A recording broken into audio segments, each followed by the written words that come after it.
Welcome to the Exemplars library. We've been busy making lots of changes and thought it would be helpful to show you around so you can make the most of your subscription. Here's the library dashboard. This is where you will land each time you log in to the Exemplars library. You can see that I'm in the basic Problem Solving for the 21st Century version of the library, but we also have a collection specifically for the Common Core, one for the Texas TEKS standards, and our newest edition, Problem Solving for the 21st Century, built for the New York State Next Generation Standards.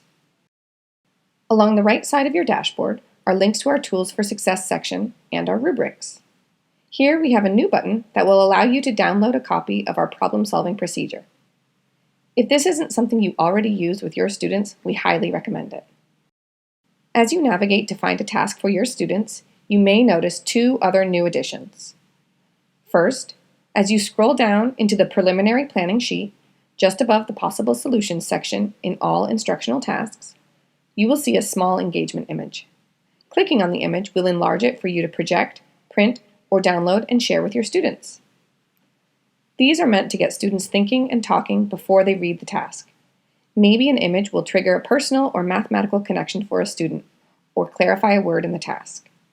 Getting and keeping students engaged is one of the keys to learning, and we're happy to provide this addition for you. Next is this orange button that will allow you to assign an Exemplars task straight to your Google Classroom. You'll click here and be taken to a page to edit the assignment details. You'll select a task version. Everyone is receiving complimentary Spanish task versions for the 2021 school year.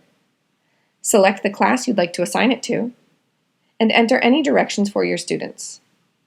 Then choose a due date and decide whether you want to assign the task immediately, schedule the assignment, or save it as a draft. Clicking Create Assignment will take you over to your Google Classroom Classwork tab, where you can continue editing. This feature will post a downloadable PDF of the task for students in the same format that you may have printed or downloaded tasks from our library in the past. From here, I like to add a rubric to evaluate student work. Once I've saved the digital Exemplars assessment rubric to my Google Drive, I can click Add Rubric, Import from Sheets, and find the Exemplars rubric here. We always suggest that you turn off scoring, as we don't want point values to be associated with the performance levels. Just the qualitative feedback of the novice, apprentice, practitioner, and expert levels.